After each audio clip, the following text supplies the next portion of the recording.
আমি ফারা আক্তার নিধি, বয়স 19, এইবার অনার্স প্রথম বর্ষের স্টুডেন্ট। আমার বাবা মায়ের সাথে গ্রামে ছিলাম, কিন্তু গ্রামে যে মেয়েরা থাকে তাদের খুব দ্রুত বিয়ে দিয়ে দেয়। ওখানকার এক জমিদারের ছেলে রকি আমাকে একদিন স্কুল যাওয়ার পথে দেখেছিল।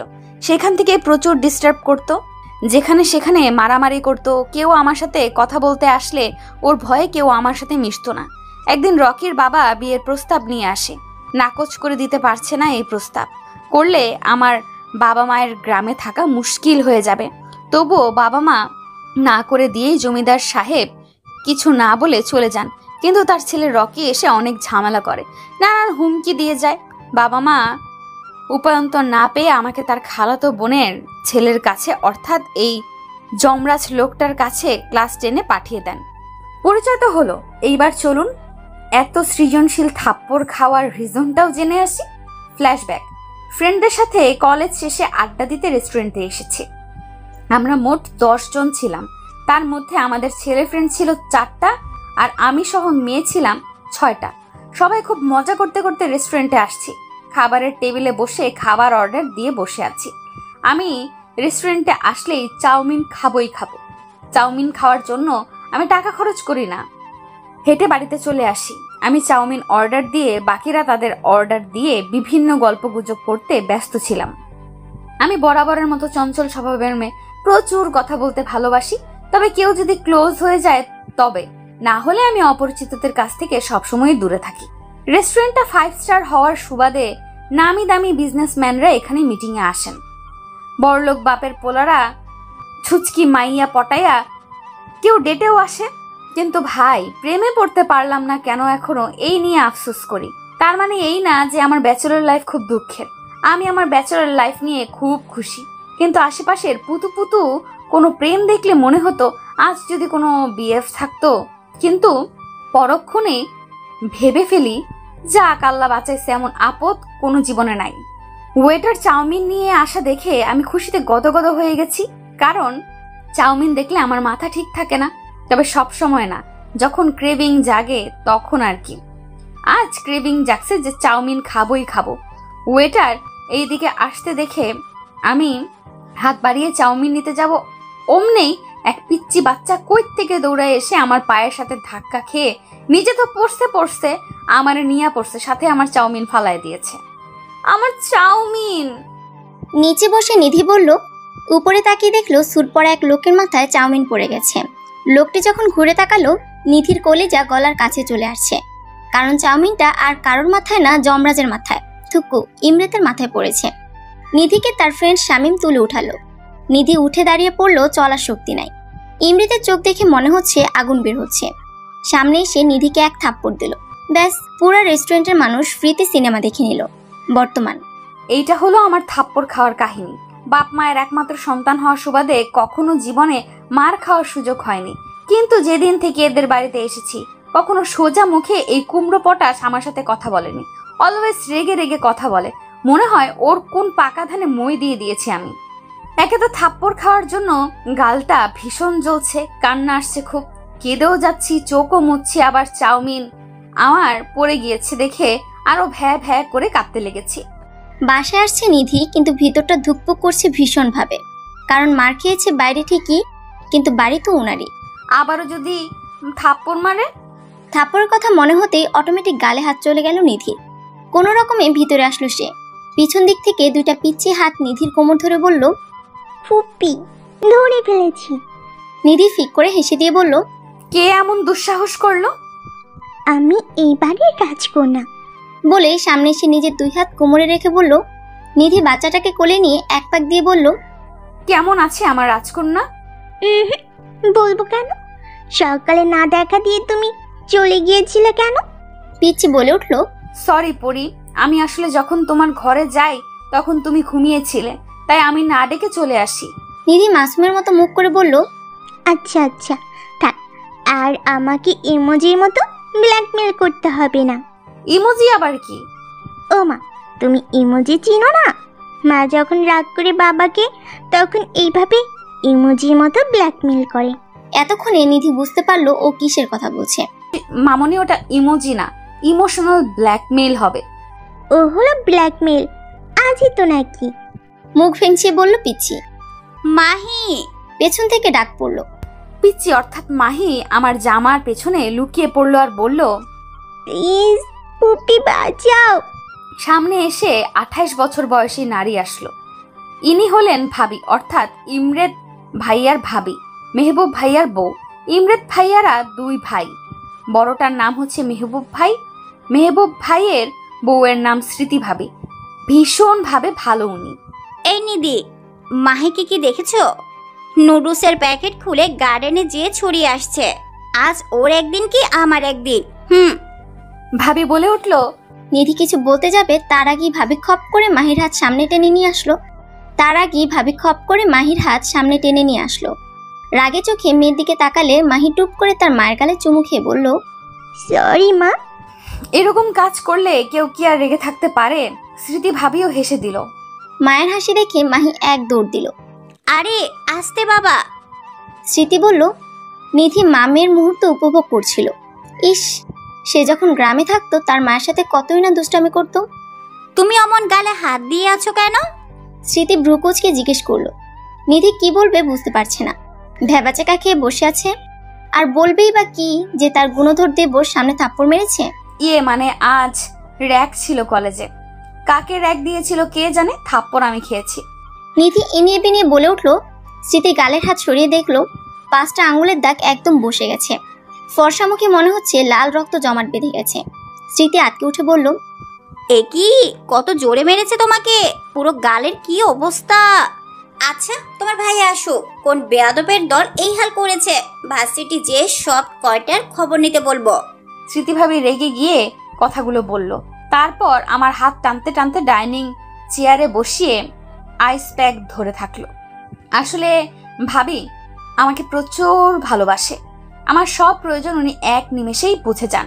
ক্লাস 10 থেকে আছি এই বাসায়, কিন্তু উনি আমার মায়ের মতন সব জিনিসেরই খেয়াল রাখে। আসলে মেহবুব ভাইয়ার ইমরেত ভাইয়ার বাবা মা মারা যাওয়ার পর স্মৃতিভাবে সংসারটা সামলে রেখেছে। এত নামি দামি মানুষ হয়েও এক চুল পরিমাণ অহংকার নেই। এমনকি স্মৃতিভাবির ফ্যামিলিও অনেক হাই ক্লাস, কিন্তু তাদের পিতামাতার মন একদম পানির মতো পরিষ্কার, কোনো ভেজাল নেই। রাতের বেলা ইমরেত হসপিটালের ডিউটি সেরে বাসায় আসছে। মেহবুব ভাইও অফিস থেকে ফিরে এসেছে। মাহি বসে আছে আর সবার জন্য অপেক্ষা করছে। ফ্রেশ হয়ে 2 ভাই নামলো। স্মৃতি খাবার সার্ভ করছে। যে যার চেয়ারে অবস্থান করলো। নিধি কই? মেহবুব দেখতে না পেয়ে জিজ্ঞেস করে বসলো। নিধির খুব জ্বর, আমি খাবার খাইয়ে ওষুধ খাইয়ে আসছি। মেহবুব অবাক হয়ে বলল, সে কি, জ্বর হলো কিভাবে? মার খেয়ে জ্বর আসছে। মেহবুব একটু মৃদু চিৎকার দিয়ে বলল, কে মেরেছে? আমি মেরেছি। ইমরেত গম্ভীর মুখ হয়ে বলল। আর কি বলবে, দুজন চুপ হয়ে থাকলো। কারণ ইমরেত শাসন করে নিধিকে একটু বেশি। কেন মেরেছো পুপিকে তুমি? মাহি চোখ পাকিয়ে জিজ্ঞেস করলো। কারণ তোমার ফুপি ভুল করেছে। এখন কথা না বলে চুপচাপ খাও। ইমরেত খাবার মুখে গুজে দিয়ে বলল। মাহি মুখ ভেঙচি দিয়ে তার মায়ের হাত থেকে খাবার খাচ্ছে। গভীর রাতে নিধির মনে হলো তার গালে কেউ হাত বুলিয়ে নরম স্পর্শ পাচ্ছে, কিন্তু জ্বরের জন্য চোখ খুলতে পারছে না সে। জোর দিয়ে যখন চোখ খুললো, অন্ধকার ঘরে কিছুই দেখতে পেল না। ঘরের দরজাও তো লক করা, কেই বা আসবে। আপনি খুব খারাপ ইমরেত ভাইয়া। আপনার হাতে মার খাওয়ার জন্য আমি জ্বরে ভুগতেছি। দেখেন আপনার বউ হবে যখন, ওর হাতে মার খেয়ে আপনিও জ্বরে ভুগবেন। নিধির জ্বরের ঘরে বিড়বিড় বলাটা কারো কানে যেতে ব্যক্তিটি অন্ধকারের মধ্যে বাঁকা হাসি দিল। সকালবেলা নিধির ঘুম ভাঙলো বেলা 12টায়। জ্বর কমলো, শরীরের দুর্বলতা এখনো যায় নাই। মনে হচ্ছে কতই না চালের বস্তা তুলেছে যে শরীরটা ভার হয়ে আছে। ফ্রেশ হয়ে নিচে গেল। স্মৃতি ভাবি বসে বসে কাজ দেখিয়ে দিচ্ছে নতুন মালিদের। পুরনো মালি চলে গিয়েছে বয়স হওয়ার কারণে, আর পারছে না কাজ করতে। এই জন্য তুমি ডাইনিং এ যাও, আমি আসছি। স্মৃতি ভাবি বলল। নিধি মাথা নাড়িয়ে চলে গেল। কিছুক্ষণ বাদে সামনে পরোটা দিল ভাবি, কিন্তু মুখে দিতেই তিতা লাগলো। মনে হয় জ্বরের মুখে, এই জন্য খেতে পারলাম না। তখন ভাবি স্যুপ করে দিল। মাহিও স্কুলে গেছে, নয়তো ওর সাথে মজা করা যেত। কল বাজছে, দেখলাম শামীম ফোন দিয়েছে। বল। শামীম বলল, আসিস নিজে কলেজে? নিধি ক্ষীণকণ্ঠে বলে উঠল, জ্বর হয়েছে রে, এই জন্যই আসিনি। এদিকে একটা আননোন নাম্বার থেকে নিধির ফোনে কল এসেই চলেছে। নিধি দেখেও অ্যাভয়েড করলো, যেহেতু চেনে না, দেখেও কি হবে। বেশ কিছুক্ষণ কথোপকথন চলল। যে ব্যক্তিটি ফোন দিয়ে বারবার ওয়েটিং পাচ্ছিল সে রাগে সজোরে গ্লাস ভেঙে ফেলল। সন্ধ্যাবেলা নিধি আরামসে শুয়ে ফেসবুক চালাচ্ছে। নিউজ ফিডে এটা সেটা ফানি ভিডিও দেখছে আর হাসছে একটু পর পর। ইমরাত নিধির রুমে এসে যখন দেখলো নিধি ফোনে কি দেখছে আর হাসছে, তখন নিধির কাছে এসে ফোনটা নিয়ে সজোরে ফেলে টুকরো টুকরো করে দিল। আল্লাহ, আমার ফোন! নিধি তড়িঘড়ি করে ফোন তুলতে গেলে ইমরাত হ্যাঁচকা টান দিল। যেহেতু কাজের সময় তোমাকে পাওয়া যায় না, ফোনও তোমার কাছে থাকবে না। ইমরাত দাঁতে দাঁত চেপে কথাগুলো বললে হনহন করে বেরিয়ে পড়ল। নিধির চোখে জল এসে গেছে। কেন তাকে দেখতে পারে না এই লোক? কি করেছে সে তার? ভাঙা ফোন হাতে নিয়ে বসে বসে কাঁদছে নিধি। নিধি অনেকক্ষণ যাবৎ ঘর থেকে বের হয়নি, আর বের হবেও না সে। কি পেয়েছে কি? হ্যাঁ, ওনার বাড়িতে থাকি বলে এমন বিহেভ করবে? থাকবো না, কাল হোস্টেলে সিট খুঁজবো। থাকবো না এই যমরাজের বাড়িতে। নিজে নিজে বকবক করছে আর চোখের জল মুছছে নিধি। এদিকে ইমরাত নিজের রাগ সংযত করতে পারছে না দেখে ওয়াশরুমে চলে গিয়েছে। গোসল করে বেরোনোর পর একটু হালকা লাগছে, তবে নিধির ফোনে ওয়েটিং এর কথা মনে পড়তে আবারও মাথার রগটা ফুলে উঠেছে। রাতের বেলা ডাইনিং এ যেয়ে ইমরাত দেখলো নিধি খেতে আসেনি। নিধি কই? ইমরাত গম্ভীর মুখে স্মৃতিকে প্রশ্ন করলো। ভাইও আসবে না, তুই খেয়ে নে। ঘরে বসে মাহি আর নিধি মিকি মাউস দেখতেছে। মেহবুব বলে উঠলো। স্মৃতি বলার আগে রাগে কাটা আরো রিরি করে উঠলো ইমরাতে। কোনো রকমে দাঁতে দাঁত চেপে মুখের ভিতরে খাবার গুজে উপরে চলে গেল। এদিকে মেহবুবের নজর গেল স্মৃতির শাড়ি ভেদ করে পেটের উপর। চট করে শয়তানি করার বুদ্ধি মাথায় আসলো তার। পানি হাতে নিয়ে স্মৃতির পেটে হাত রাখলো মেহবুব। এরকম আক্রমণে স্মৃতি চিৎকার দিতে যেও থেমে গেল। বুঝলো বাহিরে আছে, চিৎকার দিলে খারাপ দেখায়। কটমট করে মেহবুবের দিকে তাকালো। সে খুব মনোযোগ দিয়ে চিকেন খাচ্ছে। এদিকে মেহবুব ভিজা হাত সরায়ও না, ভিতর ভিতর পৈশাচিক আনন্দ নিচ্ছে। স্মৃতি টেবিলের নিচ দিয়ে দিল এক গুতা মেহবুবের পায়ে। মেহবুব ব্যথাতে বলে উঠলো। স্মৃতি দেখলো মেহবুব হাত সরাই দিয়েছে দেখে হাফ ছেড়ে বাঁচলো। আরেকবার এমন করলে তোমার সব কয়টা হাড় ভেঙে দিব আমি। রাগে গিজগিজ করতে করতে ডাইনিং ত্যাগ করলো স্মৃতি।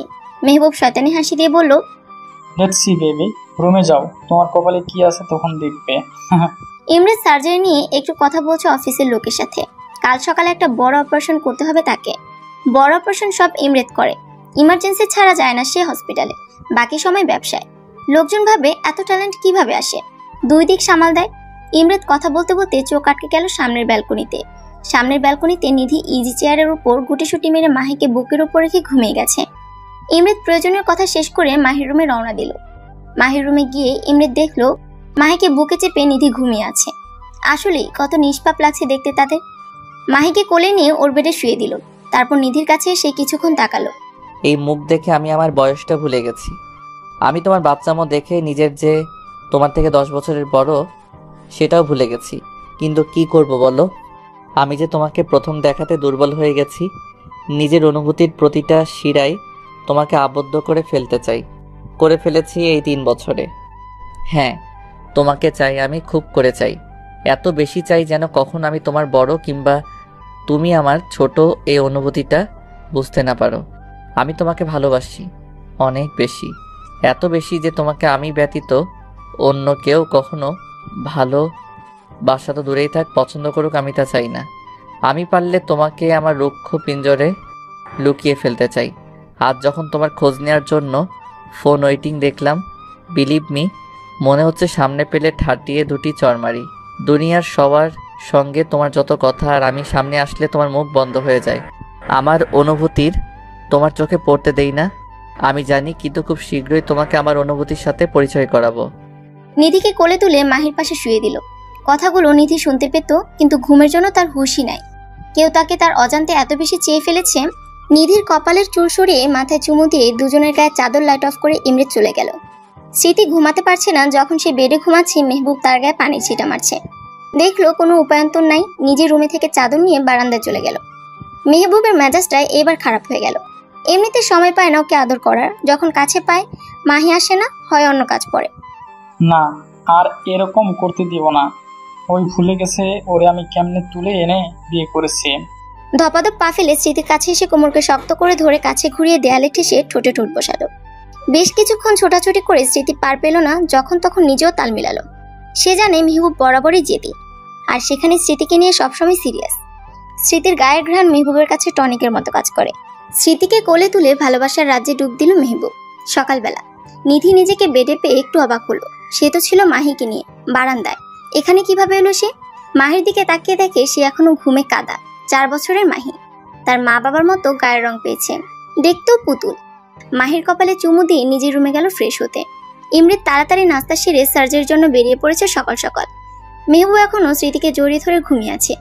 কিছুক্ষণ আগে মেহবুবকে ঠেলে উঠতে যেয়ে স্মৃতি এক দফা কামড় খেয়ে শুয়ে আছে। আরেকবার যদি এরকম করো, গতকাল রাতে যেমন রেস্ট দেই নাই, আজ সারাদিনও তাই হবে। এই বলে মেহবুব স্মৃতির বুকে মুখ গুজে ঘুম। স্মৃতি মনে মনে গালি দিল, মেহবুবের দিকে তাকিয়ে একটা প্রশান্তির হাসি দিল সে। সকালে নিধি উঠে সবার জন্য নাস্তা বানালো। সে ভাবলো সবাইকে চমক দিবে যে সেও পারে। এদিকে নিধি ফ্রেশ হয়ে ক্যাম্পাস যায় আর সেখানে যোগাযোগ করে হোস্টেলের সিট ফাঁকা আছে কিনা খোঁজ খবর নেয়। বন্ধুরা ফোন দিয়ে পায় না নিধিকে, এই জন্য জিজ্ঞেস করছে ফোন অফ কেন। কি বলবে বুঝতে না পেরে নিধি কথা কাটিয়ে অন্য কথা তুলে ব্যস্ত হয়ে পড়ল। ইমরেজ সার্জারি শেষে ফ্রেশ মুড নিয়ে কেবিনে আসছে। তার অপারেশন সাকসেস হয়েছে, এমন কোনো রেকর্ড নাই যে সে হিট করে নাই। কোনো অপারেশন তার আনসাকসেসফুল হয় নাই। নিধির ফোন ভেঙে দিয়েছি, আজ ওর জন্য ফোন কিনবে। বেচারি গান না শুনে থাকতে পারে না, ফোন নাই কিভাবে যে আছে। বাসার লোকের সাথে সে ল্যান্ডলাইনে কথা বলল, আমার দেয়া ফোন নিবে না জানি আমি, স্মৃতি ভাবিকে দিয়ে দেয়াবো। বাঁকা হাসি দিয়ে ভাবছি ইমরেত।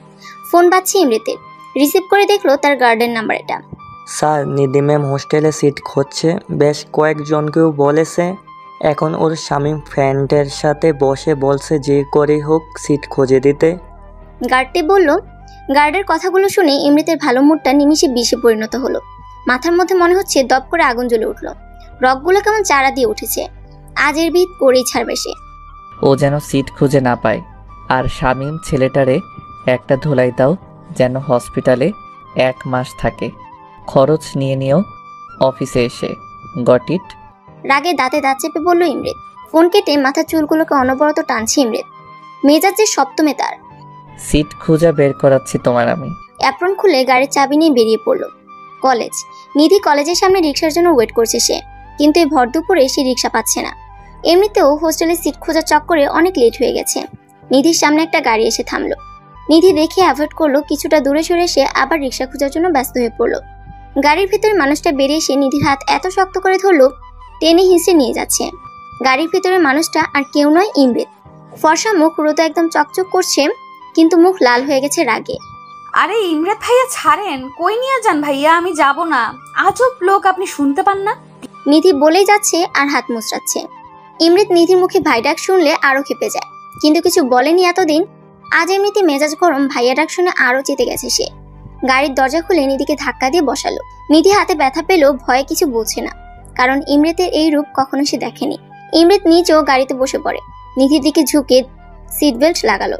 নিধি এক প্রকার ভয় বলেই দিল, প্লিজ ভাইয়া গাড়ি চালাবেন না, আমি বাড়ি যাব। নিয়ে যাওয়াচ্ছি বাড়ি। দাঁতে দাঁত চেপে বলল ইমরেত। স্মৃতি মাত্র গোসল সেরে বের হলো। কাল রাত থেকে মেয়ের দেখা পায়নি সে। তাড়াহুড়ো করে বের হয়ে খুঁজছে মাহিকে। মাহিকে পেল স্মৃতি গার্ডেনে মাটি খেলা অবস্থায়, পুরো জামাতে মাটি ভরিয়ে দিয়েছে। ওকে কোলে তুলে নিয়ে গেল গোসল করানোর জন্য। এদিকে মেহবুব স্মৃতিকে খুঁজেই যাচ্ছে, কিন্তু ডাক দিয়েও পায় না। স্মৃতি মাহিকে গোসল করে নিয়ে আসছে কোলে করে। মামের খুনসুটি দেখতে মেহবুবের অনেক ভালো লাগছে। টুক করে স্মৃতির কোমর জড়িয়ে ধরল পিছন থেকে। স্মৃতি একটু কেঁপে উঠে বলল, মাথাটা গেছে নাকি বাচ্চার সামনে? তো মেহবুব ব্রুকুসকে দুজনকে আবার চাপড়ে ধরল।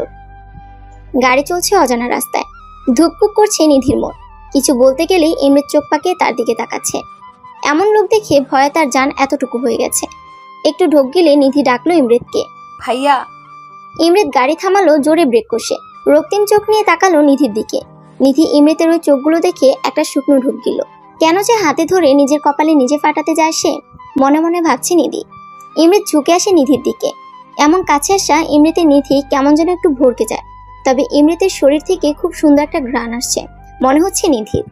আজ খেয়ে ফেলি গ্রান সহ মানুষটাকে। ছি ছি, কি সব ভাবছে সে। মনে মনে নিজেকে উকান্ডা বলে গালি দিল নিধি। চোখে তুলে তাকাতে যাবে, দেখে ইমরেতের চোখগুলো কেমন ঘোলা আর লাল হয়ে আছে। ঠোঁট দুটো শুষ্ক হয়ে আছে, চুলগুলো এলোমেলো, আর সামনের কপালে কিছু চুল তার। কেমন লাগছে যেন, ঠিক ভয়ঙ্করই লাগছে তার কাছে এখন মানুষটাকে বর্তমানে। ভাই। নিধি ভাইয়া ডাকটা সম্পূর্ণ বলার আগে ইমরেত তার 2 হাত দিয়ে নিধির মুখটা সামনে নিয়ে নিজের ঠোঁটের সাথে তার ঠোঁট মিলিয়ে দিল। এমন অ্যাটাক করা নিধি হজম করতে না পেরে চোখগুলো ডিমের মতো বড় বড় করে নিয়েছে। ইমরেতের এক হাত নিধির কোমরে চলে গিয়েছে, আরেক হাত নিধির চুলটা শক্ত করে ধরে আছে। নিধি মনে হচ্ছে হাওয়াতে ভাসছে। শরীরটা প্যারালাইজড লাগছে তার কাছে, নিয়ন্ত্রণ নাই তার শরীর তার কাছে। এরকম কেন লাগছে?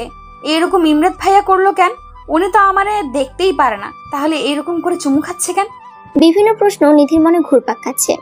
অপর পাশে ইমরাত তার ঠোঁটের উপর নিজের ঠোঁট বিলীন করে যাচ্ছে, মনে হচ্ছে এই দিনটার জন্য সে অপেক্ষায় ছিল। অনেকক্ষণ হয়ে যাচ্ছে কিন্তু ইমরাতের সরে আসার নাম নেই। নিধির মনে হচ্ছে ঠোঁট মনে হয় আর নাই। একটু সরে আসতে চাইলে ইমরাত নিধির ওপর উঠে পড়ে, গাড়ির সিটের সাথে চেপে ধরে, নিজের মতো করে চুমু খেয়ে যাচ্ছে। বেশ কিছুক্ষণ পর ইমরাতের ঠোঁটের যুগলবন্দি থেকে নিধি মুক্তি পেল। নিধি আগে ঠোঁটে হাত দিচ্ছে, তার ঠোঁট আছে নাকি গায়েব হয়ে গেছে। হাত দিয়ে দেখলো আছে, কিন্তু জ্বলছে খুব। ইমরাত গাড়ির সিটে হেলান দিল, মাথা উপরের দিকে তুলে চোখ বন্ধ করে জোরে জোরে নিঃশ্বাস ফেলছে। নিধিও তাই। ইমরাত চোখ বন্ধ অবস্থায় বলে উঠল, এইভাবে আমার ভিতর আসার অধিকার আমি কখনো কাউকে দেইনি, কিন্তু তুমি যখন থেকে লাইফে আসছো আমার ভিতরটাকে প্রতিনিয়ত পুড়িয়ে ছারখার করছো, এর উত্তর আছে তোমার কাছে? নিধি এই কথা শুনে ভ্যাবলার মতো তাকিয়ে আছে ইমরাতের দিকে। কথাগুলো তার মাথার উপর দিয়ে যাচ্ছে। ইমরাত আবারও বলা শুরু করলো, আমি তো চাইনি তোমাকে ভালোবাসতে, কেন বাধ্য করলে আমার বাসায় এসে আমাকে তোমার মাতাল করা প্রেমে ফেলতে? বলো কেন করলে? চিৎকার দিয়ে বলল ইমরাত। একে তো ইমরাতের কথা তার মাথার উপর দিয়ে যাচ্ছে, দ্বিতীয়ত ইমরাত যে তাকে ভালোবাসে এটা শুনে মনে হচ্ছে কেউ তাকে 10 তলা থেকে ফেলে দিয়েছে। ইমরাত নিধির কাছে এসে তার ঠোঁটে হাত বুলালো বৃদ্ধাঙ্গুল দিয়ে। নিধি এমন ছোঁয়াতে একটু কেঁপে গিয়ে সরে আসলো। খুব জ্বলছে তাই না বেবি? ইমরাত ঘোর লাগা কণ্ঠে বলছে। বেবি শুনে মনে হচ্ছে নিধি ঝটকা খাইছে। মনে হচ্ছে উড়াধুরা কাটতে পারলে ভালো হতো। ঠোঁটটাকে একটু চেপে ধরলো ইমরাত, জ্বলছে এমনিতে তার উপর চেপে ধরাতে। নিধি আসলে একটু ব্যথা পেয়েছে। এই জ্বলা ব্যথা সহ্য করে নাও, আমি এতদিন সহ্য করে এসেছি। নাও ইয়োর টার্ন। যে দহনে আমি পুড়েছি বা পুড়ছি, এখন আমার এই আক্রমণগুলো দিয়ে তোমাকে মারবো। ইমরাত কথাগুলো বলে ফোনে কাকে যেন কল দিল। কাজ হয়েছে? ইমরাত জিজ্ঞেস করলো তার গার্ডকে। গুড জব বলে ফোন কেটে দিল ইমরাত। আবারও নিধির দিকে তাকালো, সে চুপচাপ বসে আছে। প্রশ্ন অনেক চলছে তার মনে, কিন্তু জিজ্ঞেস করার সাহস সে পাচ্ছে না। ছোট মাথাতে এত চাপ নিও না, চাপ নিতে এত ইচ্ছা হইলে আমাকে নাও, আমাকে নিয়ে ভাবো, বাট ডোন্ট ইউ থিঙ্ক সেখানে আমার জায়গাতে ভুল করে অন্য কারো বিচরণ হোক। আর ভাইয়া ডাকার এই বোকামিটা নেক্সট টাইম করবা না, আদারওয়াইজ এর থেকে রেজাল্ট খারাপ করে দিব তোমার। আর জাস্ট কেবল তো শুরু, তোমার কাছে এই সব আমার অনুভূতির সংমিশ্রণগুলো তুমি এখন থেকে টের পাবে। বাঁকা হেসে গাড়ি চালানো শুরু করলো ইমরাত। আল্লাহ, সব ছেড়ে মানুষরূপী ডাক্তার দানব আমার উপরে আছর খেয়ে পড়লো। নিধি নিজের মনে কথাগুলো বলছে। বাড়ি পৌঁছালো তারা দুজন। ইমরাত গাড়ি থেকে নেমে টেনে নিধিকে নামালো। নিধি এক প্রকার রোবটের মতো ইমরাতের সাথে হাঁটছে। হাত ছোটাতে চাইলে ইমরাতের এক ধমক। সাহস দেখানোর ভুল করো না। মাহি দেখেছে তার ছোট চাচু কিভাবে তার নিধি ফুফিকে উপরে নিয়ে যাচ্ছে। সে তখন লিভিং রুমে রং পেন্সিল দিয়ে কাগজ কলমে কি যেন আঁকছিল। নিধির রুমে সে নিধিকে সামনে দাঁড় করালো, আয়নার সামনে ইমরাত। এই যে এখানে তোমার অবস্থান, আর এখানেই থাকতে হবে তোমাকে। কানে গেছে? না গেলে ঢুকিয়ে নাও। হোস্টেলের সিট খোঁজা কিংবা অন্য জায়গাতে শিফট হওয়ার কথা মাথা থেকে বের করে ফেলো। আর মাইন্ড ইট, আমার কথা খেলাপি করলে আমার নেক্সট অপারেশনের শিকার তুমি হবে। You know that I am best in this.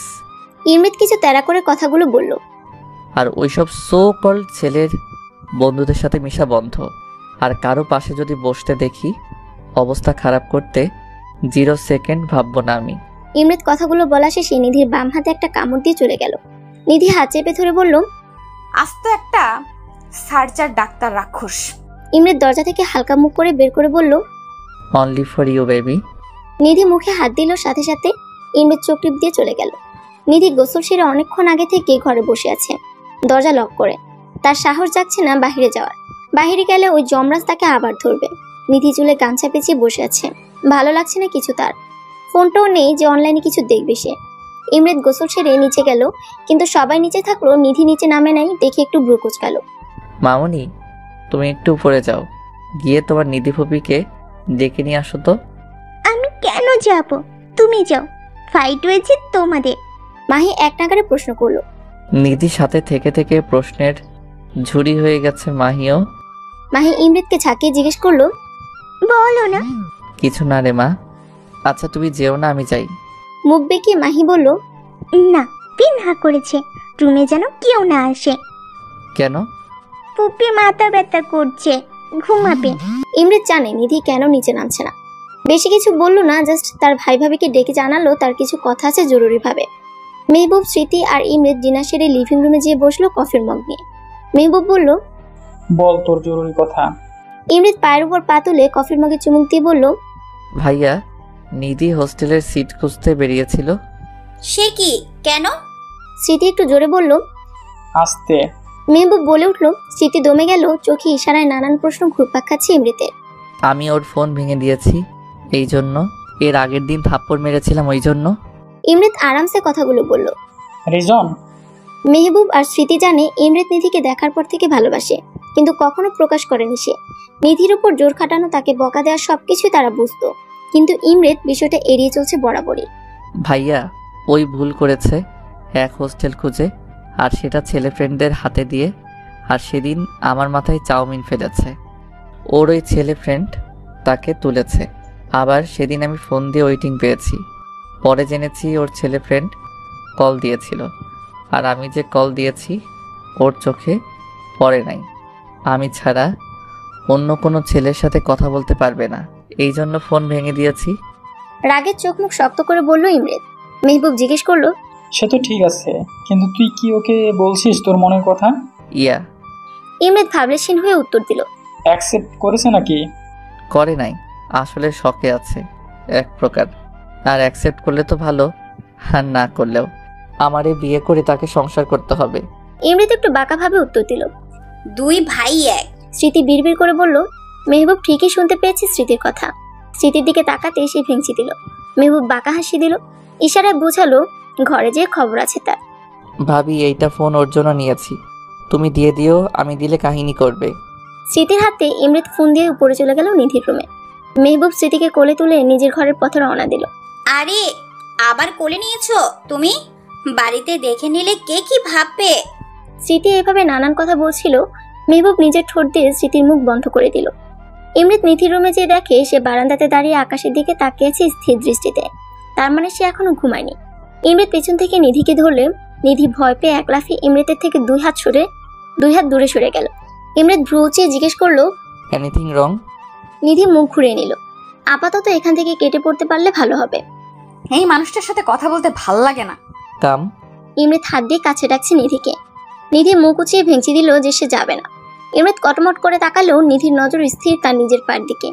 ইমরেত কাছে যেয়ে নিধির কোমর চেপে উপরে তুলল। নিধি হকচকে টাল সামলানোর জন্য ইমরেতের টি শার্টের গলা ধরে আছে। এক কথা তো একেবারে কানে যায় না তোমার, তাই না? ইমরেত রেগে জিজ্ঞেস করলো, আপনি যখন তখন এইভাবে কাছে আসেন কেন? একটু নামান আমাকে। নিধি বলল, আমি সব সময় নিজের মর্জিতে চলি, এটা হয়তো তুমি এতদিনে বুঝে গেছো। ইমরেত ভ্রুকুচকে জিজ্ঞেস করলো, মাহি চলে আসবে প্লিজ ভাইয়া, ওর ঘুমানোর টাইমও হয়ে এসেছে। নিধি ভয় ভয় বলল, তো দেখবে তার চাচু আর ফুপি কিভাবে রোম্যান্স করছে। নিধির কানের মুখ নিয়ে কথাগুলো বলল। নিধি এরকম নিঃশ্বাসের সাথে লড়াই করার ক্ষমতা নেই তার। কেমন যেন কুচকে গেল ইমরেতের বুকের মধ্যে। ইমরেত আরেকটু শক্ত করে নিধির কোমরটা ধরলো। নিচে আসো নাই কেন? তুমি জানো না আমি তোমার জন্য অপেক্ষা করব? ইমরেত একটু ঘোর লাগা কণ্ঠে কথাগুলো বলছে। আপনি ছিলেন যে এই জন্য যাইনি। নিধি মুখ ভেঙচে কথাগুলো বলল। ইমরেতের দিকে তাকিয়ে এসে বুঝতে পারলো ভুল সময়ে ভুল উত্তর দিয়ে ফেলেছে। সাথে সাথে মুখে হাত দিল। ইমরেত নিধির মুখ থেকে তার হাতটা সরালো, ঠোঁটে হালকা স্পর্শ দিল। নিধির মনে হচ্ছে কেউ গলাটা চেপে ধরে আছে। ভালোবাসি খুব বেশি তোমায়। ইমরেত ঘোর লাগানো কণ্ঠে অস্ফুট স্বরে বলে উঠল, ফুপি। মাহির চিৎকারে দুজনে দুই দিকে ছিটকে পড়ল। নিধি বুকে ফু দিচ্ছে নিজের, আর ইমরেত নিধির ধাক্কা খাওয়াতে একটু রেগে কিছু বলতে যাবে, তার আগে আবারও আওয়াজ, কই তুমি ফুপি? আমি ঘুমাবো, ভয় লাগে তো। মাহি বলছে। নিধি তড়িৎ গতিতে মাহির কাছে গেল আর কোলে তুলে নিল ওকে। নিজেরে ভাতিজি দেখি, চাচুর প্রেমের কাবাবে হাড্ডি হচ্ছে। বিয়ে হলে দেখা যাবে নিধি মাহিকে নিয়ে ঘুমাবে বাসর ঘরে। ইমরেত নিজে নিজে বলল। ইমরেত যাওয়ার সময় নিধিকে শাসিয়ে গেল যে আরেকবার হাতের কাছে পড়লে খবর আছে। সকালবেলা সবাই ডাইনিং এ নাস্তা খাচ্ছিল, এমন সময় উপস্থিত হলো নিধির বাবা মা। নিধি ওর বাবা মাকে দেখে তাদের জড়িয়ে ধরলো। অনেকদিন পর দেখে মনে হচ্ছে কেঁদে দিয়েছে। ঈদে যেতে পারে না ওই জমিদারের ছেলের জন্য। কেমন আছিস? নিধির মা জিজ্ঞেস করলো, ভালো, তোমাদের দেখে অনেক ভালো হয়ে গেছি। নিধি ওর মাকে বলল। এইভাবে নানান কথা হচ্ছিল। ইমৃত নিধির এমন খুশি মুখ দেখতে চেয়েছিল, কিন্তু বুকের কোণে কোথাও যেন মনে হচ্ছে ব্যথা হচ্ছে। তার চিন্তা, নিধির বাবা মা এসেছে, এখন যদি নিধিকে নিয়ে চলে যায় সে তো থাকতে পারবে না নিধিকে ছাড়া। নিঃশ্বাসটা আটকে আসছে গলার কাছে ইমৃতের। নিধির বাবা মা এখানে এসেছে কারণ নিধির বাবা সরকারি কাজ আটকে পড়ে আছে, সেটা দেখতে এসেছে। নিধি ওর মাকে বলল, মা আমি বাড়ি যাব তোমাদের সাথে। ইমৃত কটমট করে তাকালো। নিধি ওর মায়ের পিছে একটু মুখ লুকালো। স্মৃতি ইশারায় ইমৃতকে শান্ত হতে বলে। কেন, আমার বোনের কি এখানে ভালো লাগছে না? মেহবুব জিজ্ঞেস করলো নিধিকে। নিধি মুচকে হাসলো। ইমৃত উপরে গেল। কিছুক্ষণ পর নিধিকে ডাকলো। আমার কফি কই নিধি? ইমৃত বলল, সকালে প্রতিদিন ইমৃতকে কফি দেওয়া নিধির কাজ। আসলে নিধি আসার পর এখানে নিধি ইমরেদকে কফি দেয় আন্টি। স্মৃতি ইমৃতের রাগ সম্পর্কে অভিজ্ঞত। সে কেন ডাকছে নিধিকে এখন ভালো মতো বুঝেছে। এখন নিধি না উঠলে যে তাণ্ডব করবে সেটা বুঝতে পেরেছে, তাই কথাগুলো বলল। যা দিয়ে আয় কফি, ইমরেদ বাবা চাইছে। নিধির বাবা উত্তর দিল। নিধি দেখলো উপায়ন্তর নেই, তখন ভয়ে ভয়ে কফি বানিয়ে ইমৃতের ঘরে রওনা দিল। নিজের বুকে ফু দিল যেন যমরাজ তার জমগিরি না তুলে। স্মৃতি, মেহবুব, রফিক এবং রুবা সবাই নিচে কথা বলছে। মাহি বসে আছে নিধির মায়ের কোলে। মেহবুব বলে উঠলো, আসলে আঙ্কেল আপনার সাথে একটু জরুরি কথা ছিল। নিধির বাবা চায়ের কাপ টেবিলে রেখে বলল, হ্যাঁ বাবা বলো। নিধির বিয়ে শাদীর কথা কি কিছু ভাবছেন? নিধির বাবা একটু চিন্তিত স্বরে বলল, আসলে বাবা বিয়ের প্রস্তাব তো অনেক আসছে, কিন্তু জমিদারের ছেলের জন্য সবগুলো ভেঙে যাচ্ছে। যে প্রস্তাব দিচ্ছে সেই পরিবারকে মারার হুমকি দিয়ে আসছে সে। নিধির মা হতাশ সুরে বলল, না জানি আমার মেয়েটার কপালে কি আছে। নিধির বিয়ে আমি আমার ভাই ইমরেতের সাথে দিতে চাই। মেহবুবের সোজা সাপটা উত্তর। নিধির বাবা মা প্রস্তাবটা শুনে ভরকে গেল। তাদের অত সামর্থ্য নাই যে বড় ঘরে মেয়ে দিবে।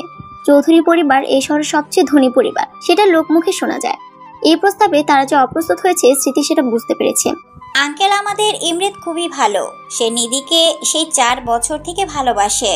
সে এখানে আসার পর ইমরেদের মধ্যে আমরা যতটা চেঞ্জ দেখতে পাই তা কখনো দেখিনি।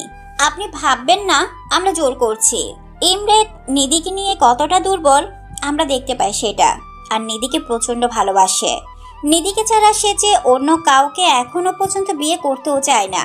বিয়ে নামক শব্দ শুনলে রেগে যায় সে। নিধিকে আমরা আমাদের বাড়ির ছোট পুত্রবধূ হিসাবে চাই আঙ্কেল।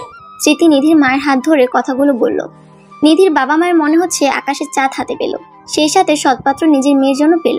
বুক থেকে অনেক বড় একটা পাথর যেন মনে হলো সরে গেল তাদের। নিধির বাবা মাও কথা পাকা করে দিল যে ইমৃতের সাথে নিধির বিয়ে দিবে। মেহবুব স্মৃতির দিকে তাকিয়ে চোখ টিপ দিল। স্মৃতি বাচারি লজ্জা পেয়ে মিষ্টি আনতে গেল। তাদের মধ্যে এই কথা হলো নিধির প্রথম বর্ষ পরীক্ষা শেষে বিয়ে দিবে দুজনে। ততদিন কথাটা নিধির অজানা থাকুক। অহেতুক চাপ নিয়ে পরীক্ষা খারাপ করুক তার দরকার নেই। ইমৃতের রুমে নিধি কফি নিয়ে গেছে। রুমে নক করলো, কিন্তু রেসপন্স না আসাতে ফিরে আসতে গেলে নিধিকে টেনে ইমৃত রুমের ভিতরে নিয়ে দরজা লক করে দিল। এইভাবে হ্যাচকা টান পড়াতে নিধির হাত থেকে কফির মগ পড়ে ভেঙে গেছে। নিধি মুখ না তুলে কফির মগের দিকে তাকিয়ে কথাগুলো বলল। আরে দিলে তো মগটা ভেঙে। ইমৃতের সারা শব্দ না পেয়ে নিধি যখন মুখ তুলে উপরে তাকালো তখন ইমৃতের মুখটার দিকে তাকালো। ইমৃতের মুখ দেখে সে ভীষণ ভয় পেয়ে গেল। ইমৃতের মুখ ভীষণ লাল, দেখেই মনে হচ্ছে মাথায় খুন চেপে আছে তার। ইমৃতকে এইভাবে দেখে নিধির ভয়ে হাত পা ঠান্ডা হয়ে আসছে, সরতে পারছে না। ইমৃত চিৎকার দিয়ে বলছে, সাহস কি করে হয় তোমার বাড়ি যাওয়ার নাম নেয়ার? আমি যে না করেছিলাম তুমি শুনতে পাওনি?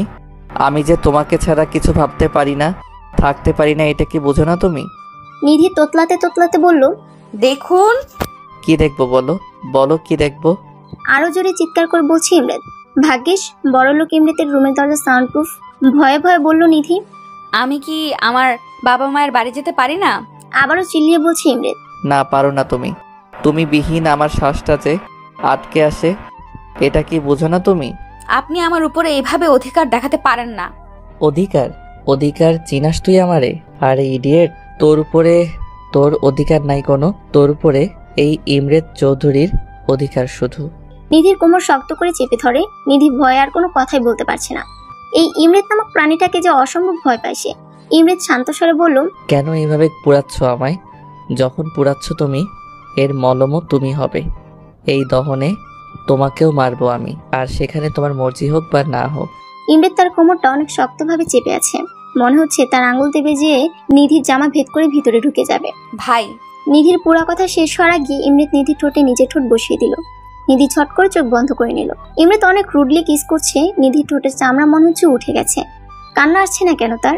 কেন বুকটা ধকধক করছে তার এমন চুমুতে? কেন সরাতে পারছি না?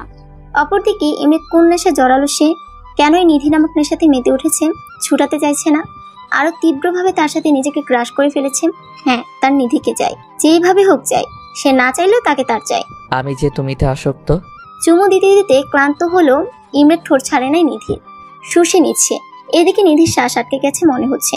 বেশ অনেকক্ষণ পর ইমরিত নিধির ঠোঁট ছাড়লো। দুজনে খুব জোরে জোরে নিঃশ্বাস ফেলছে। ইমরিত শান্ত হয়ে গেল, নিধির নিঃশ্বাস এখনো ঘন ঘন পড়ছে। ইমরিত নিধিকে তার শরীরের সাথে মিশিয়ে নিল আরেকটু নিবিড়ভাবে। এই বাবু, এইভাবে শ্বাস ফেলে কেউ? আমি আর পারছি না তোমাকে ছাড়া নিজেরে নিয়ে ভাবতে। ইমরিতের ঘোর লাগানো কণ্ঠ শুনে নিধির শরীরে পশম মনে হচ্ছে দাঁড়িয়ে গেল।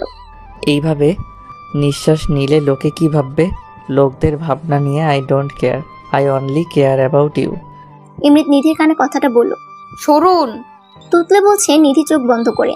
নিচে চেয়ে সাপ মানা করবে যে তুমি যাচ্ছ না তাদের সাথে। তুমি আমার কথার অপোজিট করো। আমি নিজেও জানি না তোমার কি করব আমি। ইমরিত চোখ মুখ শক্ত করে বলল। নিধির ঠোঁট মুছে দিল ইমরিত আলতো করে। নিধি এমন ছোঁয়াতে শিউরে উঠল। নিধি বাইরে যাওয়ার জন্য পা বাড়ালে ইমরিত পিছন দিকে নিধিকে ধরে ওর ঘাড়ে মুখ ডুবায়। নিধি থরথর করে কাঁপছে। তোমার ঘ্রাণে, তোমার ঠোঁটে, তোমার চুলে মাদকতা কাজ করে আমার জন্য। আর এই মাদকতাতে আমি তীব্রভাবে আসক্ত। ছুটবে না কখনো, আর না আমি ছুটাতে চাই। নিধি যখন নিচে নামে তখন দেখি ইমরিত খুব আয়েশ করে যমরাজ লোকে সবার সাথে খুশ গল্প শুনতে বিজি আছে। আস্ত দানব, ঠোঁটটা কত ব্যথা করছে এখনো। নিধি অসহায়ের সাথে বিড়বিড় করলো। স্মৃতির নিধির ঠোঁটের দিকে নজর গেল। দেখে নিধির ঠোঁট অনেক ফুলা। ইমরিতের দিকে তাকিয়ে বুঝলো এই কিছু একটা করেছে। এই দুই ভাই একই, মানুষজন বুঝে না। মেহবুব মাহিকে কোল থেকে নামিয়ে স্মৃতির উদাম পেটে হাত দেয় সবার আড়ালে। স্মৃতি শিউরে উঠেও নিজেকে সামনে নিল। মেহবুবের দিকে রেগে তাকালো। মেহবুবের কোনো ভাবান্তর নেই, মনে হচ্ছে সে কিছুই করেনি। স্মৃতি হালকা করে হাত উঠিয়ে সবার মনোযোগের আড়ালে মেহবুবের পেটে দিল কোনো দিয়ে ধাক্কা। মেহবুব আওয়াজ বলতে চেয়েও মুখে রেখে দিল ব্যথাটা, কারণ সবাই সামনে আছে। নিধি তার মায়ের পাশে গুটিসুটি মেরে বসে আছে।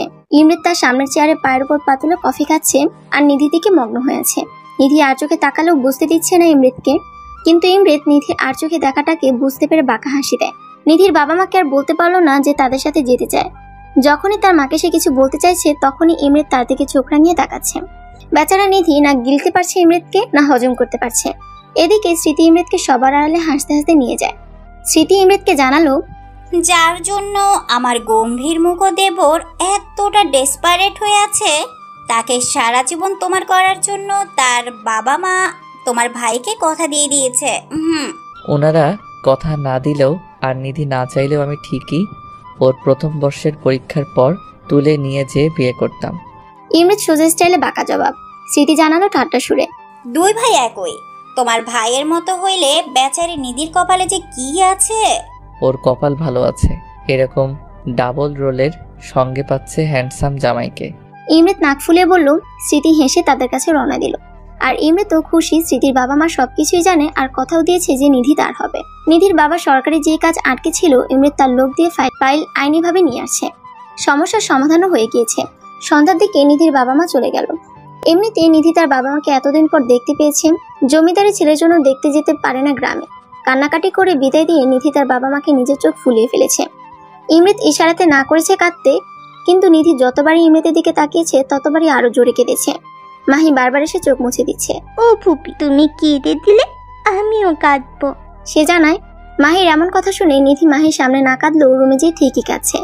স্মৃতি রাতের খাবারের জন্য ডাকলে দেখে কাদার জন্য মাথা ভার হয়ে গেছে, এখন আর উঠতে পারে না সে।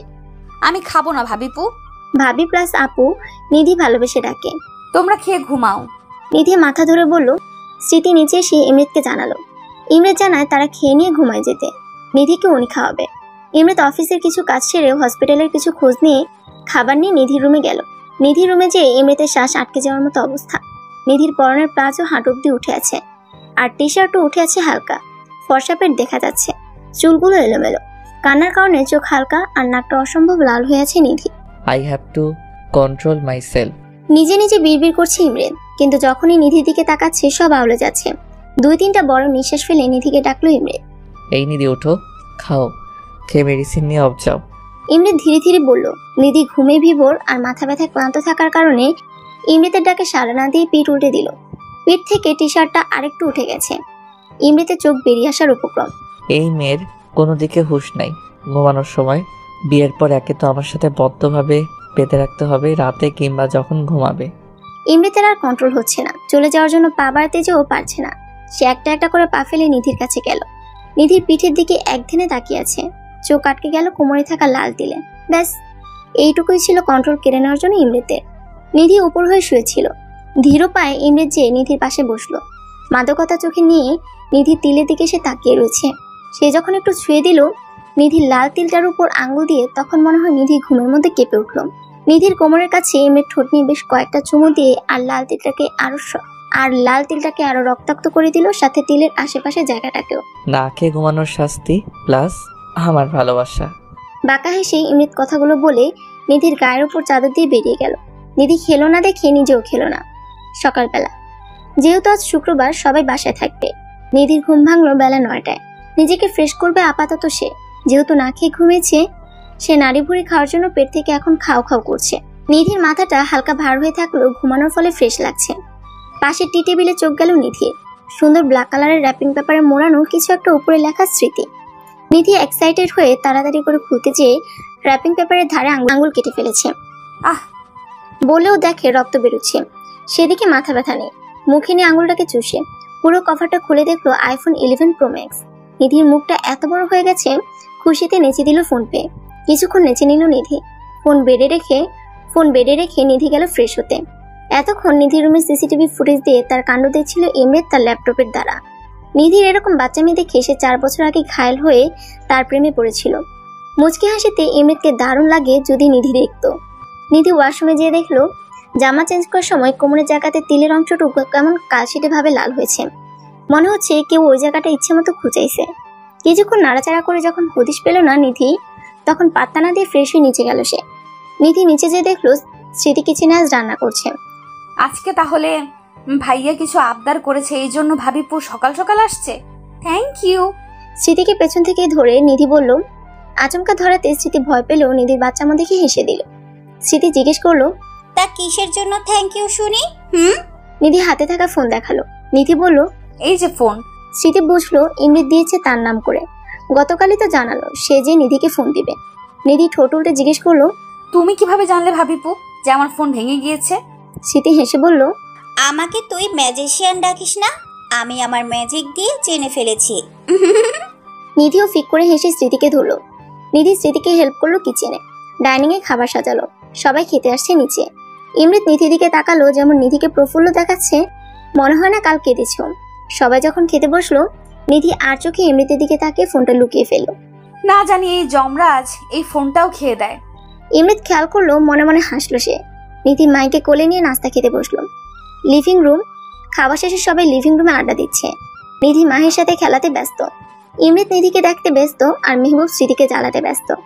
এমন সময় এক ফ্যামিলি তাদের লিভিং রুমের এরিয়াতে উপস্থিত হয়। গার্ড এসে জানালো যখন ইমৃতকে, তখন সে পারমিশন দেয় আসার জন্য। ধনাঢ্য পরিবার থেকে এসেছে তা বুঝলো তাদের গেটআপ দেখে। নিধি উঠে চলে গেল মাহিকে নিয়ে। সবাই নিজেদের মতো কুশলাদি করলো। ইমৃত বসে নিজের ফোন গুতাচ্ছে। ভদ্রলোক জানালো, আসলে যে জন্য আমরা এসেছি সেটাই বলি এখন। মেহবুব বলল, জি অবশ্যই বলুন। আসলে যে মেয়েটি এখন থেকে উঠে চলে গেল, তাকে আমার ছেলে কলেজের রাস্তা পার হওয়ার সময় দেখেছে। ইনফ্যাক্ট বিয়ে করার জন্য এক প্রকার অস্থির হয়ে গেছে। তাই ও মেয়ের জন্য আমার ছেলের বিয়ের প্রস্তাব নিয়ে এসেছি। আমার ছেলে আসতে চেয়েছিল, কিন্তু ওর জরুরি বাইরে যাওয়া লাগবে, এর জন্য আসতে পারেনি। নিধিকে মিন করাতেই ইমৃত তখনই চোখ তুলে তাকিয়েছিল। যখন পুরো কথা শুনলো তখন রেগে আগুন হয়ে গেছে, চোখটাও লাল হয়ে গেছে। মেহবুব আর স্মৃতি একে অপরের মুখ চাওয়াচাই করছে আর ইমৃতের দিকে তাকাচ্ছে। Living room. ইমৃত তার হাত মুঠো করে বসে আছে কপালে ভর দিয়ে। মেজাজ তার সপ্তমে উঠে আছে। চিল্লিয়ে বলল ইমৃত, স্টপ ইট। ভদ্রলোকের বউ ইমৃতের এমন ধমক শুনে ভয়ে লাফিয়ে সুপার উপর পাতলে উঠে বসে আছে। স্মৃতিও ভয় পেয়ে গেছে। মেহবুব জানতো এমন কিছু হবে। সে তার ভাইকে বলল, রিল্যাক্স ছোট, ঠান্ডা মাথায় কথা বল। দাঁত মুখ খিচে জবাব দিল ইমৃত। কিভাবে শান্ত হয়ে উত্তর দিব? ওনারা কাকে নিয়ে কথা বলছেন, কার জন্য প্রস্তাব এনেছেন? I know but they are not aware of this ভাই। আরো চিল্লিয়ে বলল Imrit, I don't care, please say them to leave from here. ভদ্রলোকের বউ জিজ্ঞেস করছে তার স্বামীকে, ওগো এই ছেলে কি পাগল হয়ে গেছে? এমন চিল্লিয়ে উঠছে কেন একটু পর পর? ভদ্রলোক বিরক্তিকর সুরে বলল, আহ চুপ করো তো। স্মৃতি এসেও ইমরিতকে সান্ত্বনা দিচ্ছে যে চুপ করতে। ইমরিত চিল্লিয়ে বলছে, এই আপনারা এখনো বসে আছেন, উঠে যান এখান থেকে। এমন চিল্লাফাল্লা শুনে মাহিকে ঘরে বসে আসলো কার্টুনের চ্যানেল দিয়ে আর নিজে নেমে আসলো নিচে। নিধিকে নিচে দেখি ইমরিত মনে হচ্ছে আরো খেপে গেছে। ইমরিত নিধির কাছে সে জোরে জোরে কথাগুলো বলল, এই তুমি নিচে নামছো কি জন্য? পা বেশি বড় হয়ে গেছে? সৌন্দর্য দেখাও সবাই রে। আরে এই লোক পাগল হয়ে গেল নাকি? আমি আবার কি করলাম? মনে মনে ভাবছে নিধি। স্মৃতি এসে বলল, নিধি তুই উপরে যা বোন। নিধি অবাক হয়ে বলল, কি হয়েছে বলবা তো? এমন করছো কেন সবাই তোমরা? তোমার সবকিছু এত জানার শখ কেন? যেতে বলছে যেতে পারছো না নাকি? নিজে যে সুন্দরী এইটা নেচে গিয়ে সবাইকে দেখাতে হবে, এইটা কথা কারো শুনো না? একটা কথা কারো শুনো না? যত বড় হচ্ছ তত বেশি বুদ্ধি হাঁটুর কাছে যাচ্ছে। এত বেয়াদব কেন তুমি? কলেজে কি পড়তে যাও নাকি ছেলেদের নিজের রূপ দেখাতে যাও যে বাসায় প্রস্তাব আসে তোমার জন্য? ভদ্রমহিলা বিরক্তি সুরে বলল, আচ্ছা পাগলের ফ্যামিলির ছেলে আমার মেয়ে পছন্দ করলো? ইমরিত তাদের দিকে ঘুরে জোরে চিল্লিয়ে বলল, ইউ শার্ট ইউর মাউথ। আমার বাসায় আমার বউয়ের জন্য প্রস্তাব আনেন? আপনার সাহস তো কম না? বেরোন এখান থেকে, আউট। ভদ্রলোক তার বউকে নিয়ে সুরসুর করে বেরিয়ে গেল। হ্যাঁ, তুমি ছেলেদের সাথে এত মেলামেশা কেন? নিজে যে মেয়ে সেইটা কি ভুলে যাও? কতবার না করেছি মিশতে, বলো কতবার? আসলে আমারই ভুল হয়েছে, এমন অল্প বয়স্ক মেয়েকে আমি ভালোবেসেছি। মাথায় একটু বুদ্ধি নাই, ঢ্যাং ঢ্যাং করে নিচে নেমে চলে এসেছে।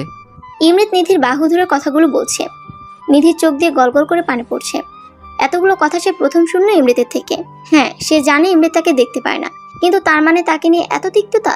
ছেলে বন্ধু কই তার, যে দুইটার সাথে কথা বলে তাদের অলরেডি গফ আছে। দুজনকে ভাই হিসেবে দেখে। যারা বিয়ের প্রস্তাব নিয়ে এসেছে এখানে তার কি দোষ? মানছে সে একটু কম বুদ্ধির মেয়ে, তাই বলে এত কথা শোনাবে তাকে?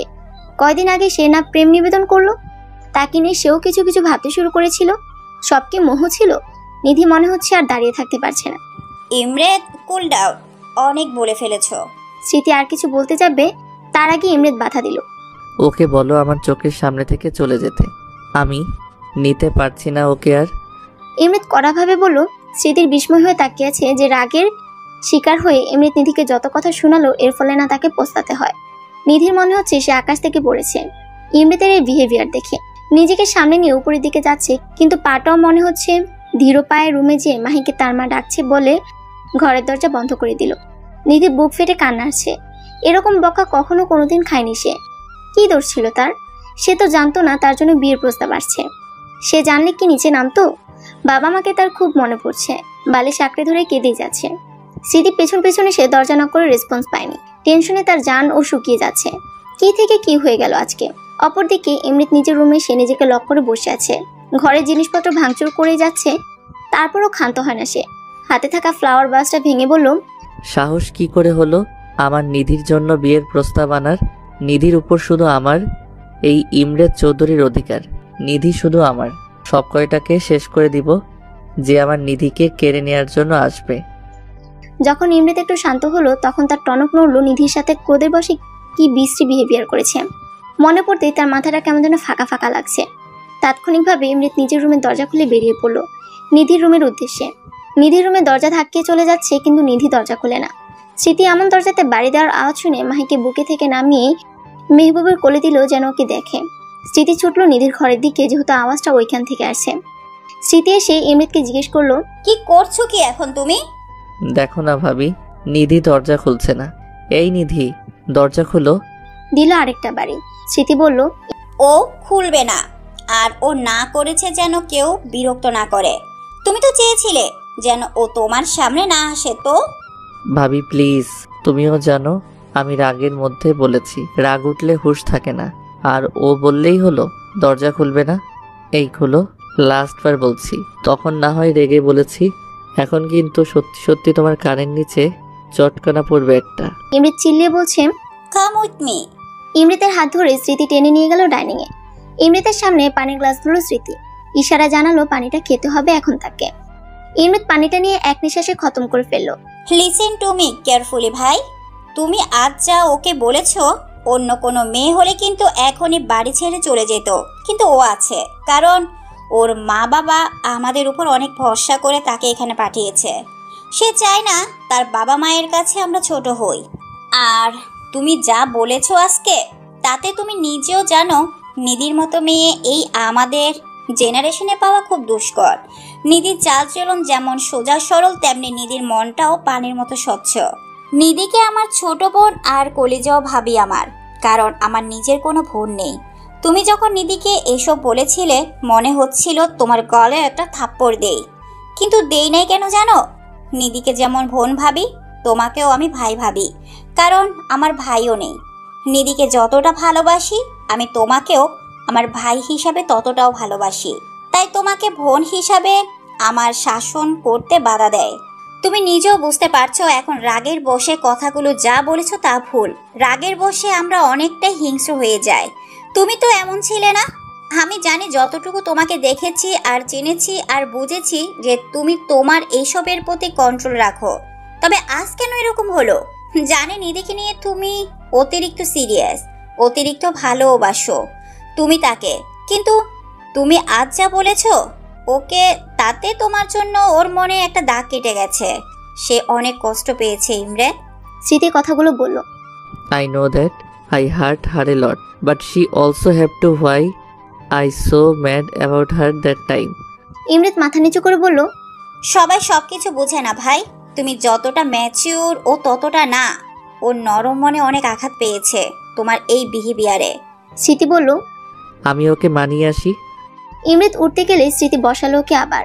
স্মৃতি বলল, এখন না, আজ এমন ধকল গেছে ওর উপর, সময় দাও। ওকে ছাড়া আমার দম বন্ধ হয়ে আসে ভাবি। ওকে ছাড়া আমার নিঃশ্বাস নেওয়াটাও দায়। আমি তো ওকে পাগলের মতো চাই। ওকে অনেক বেশি ভালোবেসে ফেলেছি সেই 4 বছর থেকে। ওকে আমি কারোর সাথে দেখা তো দূরে থাক, আমি ভাবতেও পারবো না। নিধি সব সময় উল্টাপাল্টা ডিসিশন নেয়। এই যেমন কয়দিন আগে হোস্টেল খুঁজছিল, আজকের আমার বিহেভিয়ার দেখে যদি অন্য কিছু করে, ও যদি আমারে ছেড়ে যেতে চায়, আমি ওকে খুন করে ফেলবো একদম। ইমরাত স্মৃতিকে কথাগুলো রাগে বলে উপরে চলে গেল। নিজের রুমে এসে ধরাস করে দরজা লাগিয়ে দিল। স্মৃতি দীর্ঘশ্বাস ফেলে নিজের রুমে এগোলো। সে জানে ইমরাত রাগী, যতটুকু তার চেয়ে অধিকতর বেশি ভালোবাসে নিধিকে। মেহবুবও তাকে তুলে নিয়ে বিয়ে করেছিল। যখন তার বিয়ের কথা অন্য কারোর সাথে চলছিল, মেহবুব স্মৃতির উপর যতটা দুর্বল, স্মৃতিও ততটাই দুর্বল। মেহবুবের শ্বাসে রাজত্ব করে যদি স্মৃতি, তাহলে স্মৃতির মনে রাজত্ব করে মেহবুব। এরকম পাগলামি ভালোবাসা দেখে স্মৃতি মেহবুবের ভালোবাসার জালে পড়েছিল। ঘরে এসে স্মৃতি মেহবুবের দিকে তাকিয়ে কথাগুলো ভাবছিল। দরজা লক করে এসে মাহিকে সাইডে দিয়ে কোলবালিশ দিল যেন পড়ে না যায়। আর তার পাশে স্মৃতি, পাশে মেহবুব গভীর ঘুমে মগ্ন। মেহবুবের বুকে মাথা দিয়ে কিছুক্ষণ বুকের ঢিপ ঢিপ শব্দ শুনল সে। হ্যাঁ, এখানে স্মৃতির বসবাস। মেহবুবের ঠোঁটে স্মৃতি একটু চুমু খেলো। মাথার চুলগুলোতে হাত বোলাতে শুরু করলো স্মৃতি। মেহবুব ঘুমের মধ্যে স্মৃতির পেটে হাত দিয়ে পা উঠিয়ে দিল তার উপর। স্মৃতির গলাতে মেহবুবের মুখ, আর ঘুমের ঘোরে ঘন ঘন নিঃশ্বাস পড়ছে স্মৃতির গলাতে। স্মৃতিও আরেকটু জাপটে ধরলো মেহবুবকে। নিজের উপরে রাগ লাগার কারণে ইমরাত রাত্রি 12টার দিকে গোসল করতে ঢুকেছে। কোনো ক্রমে তার রাগ কমছে না নিজের উপর থেকে। এমনিতে তার নিজের সবকিছুর প্রতি কন্ট্রোল, তবে আজকে কেন এরকম নিধির সাথে করলো? তার নিধি কতটা কষ্ট পেল এর জন্য? 1 ঘন্টা ধরে শাওয়ার নেওয়ার কারণে ইমরাত নিজেরা মুছিয়ে বের হয়ে আসলো। ভাবছে নিধির কাছে আবার যাবে কিনা। নিধি তো দরজা লক করে বসে আছে। ঘরের ভিতর থেকে সিসিটিভি ফুটেজেও কিছু দেখা যাচ্ছে না। ভেঙে দিয়েছে নাকি কে জানে, কিন্তু ও জানবে কিভাবে ওখানে সিসিটিভি ফুটেজ আছে? চিন্তা করতে করতে এমনিতে এক প্রকার মাথা ফেটে যাচ্ছে। ঘুমের মেডিসিন নিল, নয়তো এই চিন্তা নামক যন্ত্রণা থেকে সে মুক্তি পাবে না। আধা ঘন্টা পর সে ঘুমের রাজ্যে তলিয়ে গেল। রাত্রে 3টা বাজছে। নিধি বালিশ চেপে ফুসফুস করে কাঁদছে, আর হাতে থাকা চিপসের প্যাকেট গিলছে। সিসিটিভি ক্যামেরার দিকে চোখ দিয়ে রাখছে। তার মেজাজ গরম এই জন্য যে ওই যমরাজের সাহস কি করে হলো আমার ঘরে সিসিটিভি রাখার? খোবিশ লোক কোথাকার। নিধির পরক্ষণেই নিচের কিছু কথা মনে হলো। তখনই মনে হলো এই দানব ডাক্তারকে কে সে ভালোবাসতে শুরু করেছে। ফ্ল্যাশব্যাক। নিধির কান্না যখন থামে তখন হিচকে ওঠা শুরু হয়। তার আবার কান্নার সাথে হিচকে ওঠার অভ্যাস আছে, তাই হিচকে উঠতে আরম্ভ করেছে। তাই উঠে পানি খেতে যেয়ে দেখছে জগে পানি নেয়। তখন চোখ মুখ মুছে জগ নিয়ে পানি আনতে যায় সে নিচে। সিঁড়ির কাছে এসে শুনতে পেল সে স্মৃতি আর ইমরাতের কথোপকথন। আরেকটু কান উঁচিয়ে এসে শুনতে গেল কি নিয়ে কথা হচ্ছে। স্মৃতি আর ইমরাতের সম্পূর্ণ কথা শুনে চোখ দিয়ে আবারও তার নোনা জল বইছে। এদিকে তার হিচকিও থেমে গেছে। সে তার রুমের দিকে পা বাড়ালো। বর্তমান আমাকে বকছেন না মিস্টার দানব রূপের ডাক্তার? আপনাকে যদি নাকে দড়ি দিয়ে না ঘুরিয়েছে আমার নামও নিধি না। আমাকে আপনি কাঁদিয়েছেন, আমার মতো ভোলা মেয়েকে ওই অপরিচিত লোকের সামনে অপমান করেছেন। আপনার হাল যে আমি কি করি শুধু বুঝবেন এখন থেকে। নিধি আপন মনে কথাগুলো বলছে আর চিপস চিবুচ্ছে। চিপসটা ছিল তার হ্যান্ডব্যাগে। স্মৃতি প্রায় এটা সেটা খাওয়ার জন্য তাকে টাকা দেয়। এটা মেহবুব দিয়েছিল বাইরে থেকে এনে, রাখাই ছিল ব্যাগে। চিপস খাওয়া শেষ করে পানি খেয়ে একটা লম্বা ঘুমের দিকে নিজেকে নিয়ে গেল। সকালবেলা নিধি সকালবেলা রেডি হয়ে পাউরুটি দিয়ে নাস্তা করে ভার্সিটির উদ্দেশ্যে বেরিয়ে গেছে। স্মৃতিকে তার দেয়া ফোন নিধি ব্যাক করে দিয়ে বলেছে, আপাতত এটার দরকার নেই ভাবি আপু, তোমার কাছে রাখো। স্মৃতি প্রত্যুত্তরেও কিছু বলতে পারেনি। সে বুঝতে পেরেছে নিধি ঠিক কতটা কষ্ট পেয়েছে। এদিকে ইমৃত ঘুম থেকে উঠে বেলা 1টায়। মেডিসিনের চাপে সে এতক্ষণ উঠে নেয়, বেহুশ হয়ে ঘুমিয়েছিল। ঘুম থেকে উঠে ঘড়ির দিকে নজর গেলে তার চোখ কপালে উঠে যায়। ধরফরে উঠে সে ফোন হাতে নিয়ে দেখে সেম টাইম। অসংখ্য মিসড কল, তবে বেশিরভাগ অফিস আর হসপিটালের, আর কিছু স্প্যাম কল। তাড়াতাড়ি করে ওয়াশরুমে ফ্রেশ হয়ে এসে নিধির রুমের দিকে গেল। গিয়ে দেখে দরজা খোলা, কিন্তু নিধি নাই। ইমৃত টি শার্টটা ঠিক করতে করতে নিচে গেল স্মৃতির কাছে জানতে। মাহিকে গোসল করে খেলনা দিয়ে ঘরে বসিয়ে রেখে স্মৃতি নিচে আসে মেহবুবের টিফিন ক্যারিয়ার অফিসে পৌঁছে দেওয়ার জন্য। সে কিচেনে বসে সেগুলো টুকটাক রেডি করছে। ইমৃত হন্তদন্ত হয়ে ছুটে আসছে স্মৃতির কাছে, কপালে তার বিন্দু বিন্দু ঘাম। ইমৃত হাঁসফাঁস গলাতে বলল, ভাবি নিধি কোথায় খুঁজে পাচ্ছি না যে। স্মৃতি অস্থির গলাতে বলল, আরে তুমি এখানে শ্বাস নিচ্ছ কেন? বিপি লো হয়ে গেছে নাকি আবার? দেখি বসো। ইমৃতের পাল্টা প্রশ্ন। আমি ঠিক আছি, আগে তুমি বলো নিধি কই? ফোনটাও অফ দেখি। ও কি ফোন রেখে গেছে? স্মৃতি শান্তভাবে বলল, ভাই বসো আগে। নিধি ভার্সিটি গেছে, আর কালকে বকা খেয়েছে তো এই জন্য ফোনও নেয়নি। আসলে তুমি কথা বলো কেমন? না ভাবি, আমি ওর ভার্সিটি যাব। ইমৃত এই বলে পা বাড়াতে গেলে স্মৃতি থামায়। স্মৃতি বলল, হ্যাভ সাম পেশেন্ট ভাই। ইমৃত ক্ষীণস্বরে বলল, হুম।